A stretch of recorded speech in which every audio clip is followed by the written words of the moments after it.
안녕하세요. 교회 언니 소희입니다. 제가 오늘 들은 짧은 설교 클립을 하나 소개하고 싶은데요. 어떤 사람이 갑자기 와서 이렇게 말하더래요. 당신 아내가 어떤 술집에서 나오는 걸 봤다. 여러분이라면 어떠시겠어요? 여자분이시라면 본인의 남편이 어떤 술집에서 어떤 여자와 있는 걸 봤다는 얘기를 들었다면 어떠시겠나요? 당연히 화난다고요? 결혼한 지 36년이 됐다는 이분의 반응은 어땠을까요? 내가 우리 아내를 잘 아는데 그럴 사람이 아니에요. 심지어 그 술집이 어딘지도 모르겠네요. 이렇게 얘기할 거라고 합니다.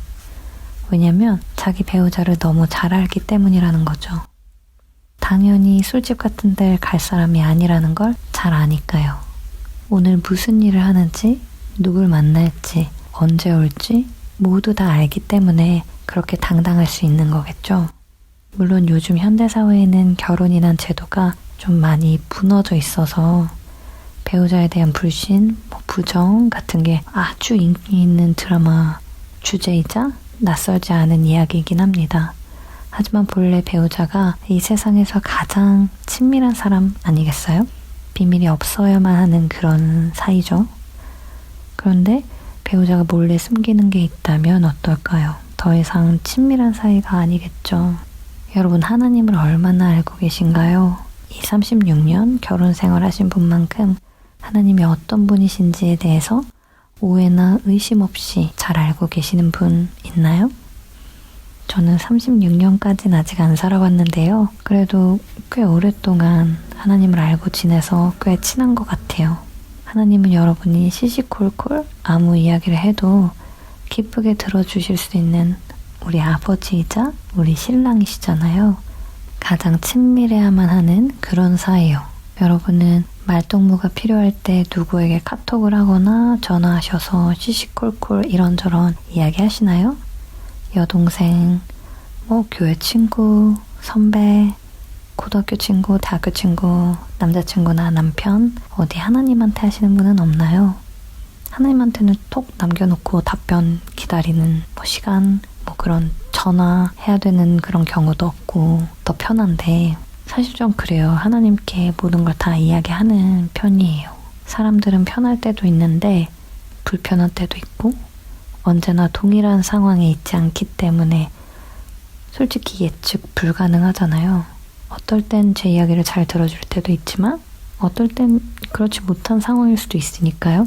반면 하나님은 그러시지 않죠. 언제나 잘 들어주시고 동일하시니까 저는 하나님한테 뭘 하건 다 이야기하려고 하는 것 같아요. 잃어버려서 찾을 때도 꼭 기도하면서 찾고 요리할 때나 차를 타거나 어디 가서 누굴 만날 때에도 심지어 머리 감고 양치할 때도 하나님께 기도해요.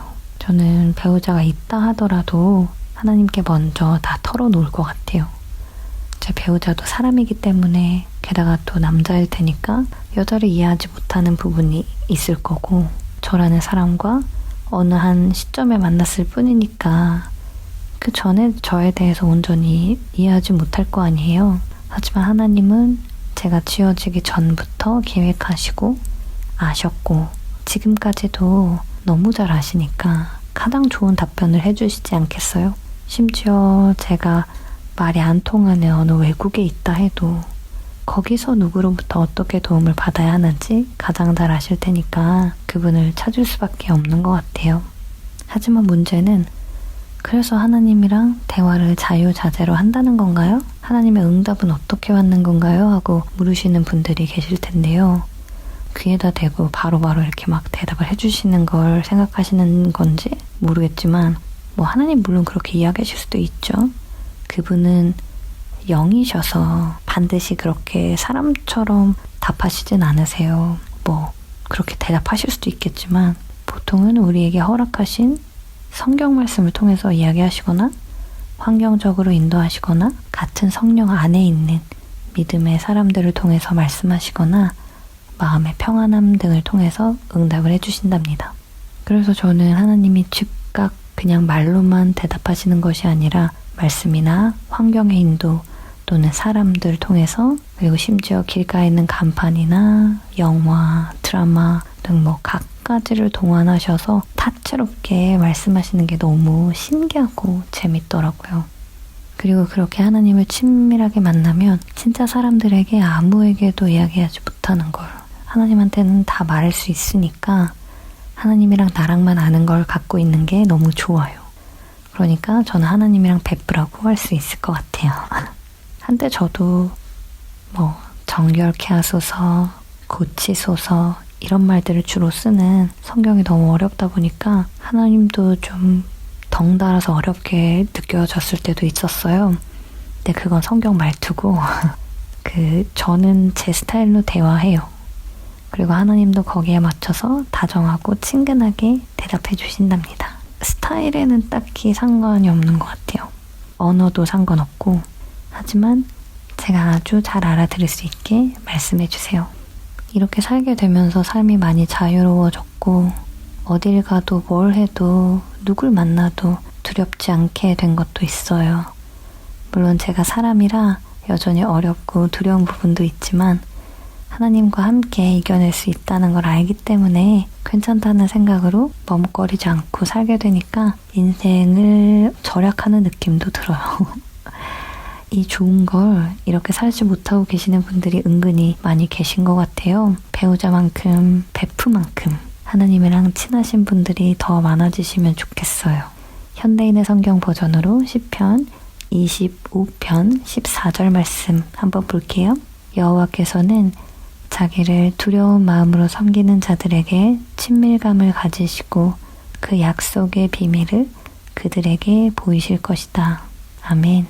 하나님이 물론 어마어마한 권능을 가지신 분이시고 온 피조물이 두려워 떠는 그런 위엄이 있으신 분이기 때문에 그분을 만홀히 대하면 안 되겠죠. 당연히. 하지만 그분을 기본적으로 두려워하는 마음으로 섬기는 자들에게 하나님은 친밀함을 가지시고 그 약속의 비밀을 그들에게 보이신다고 합니다.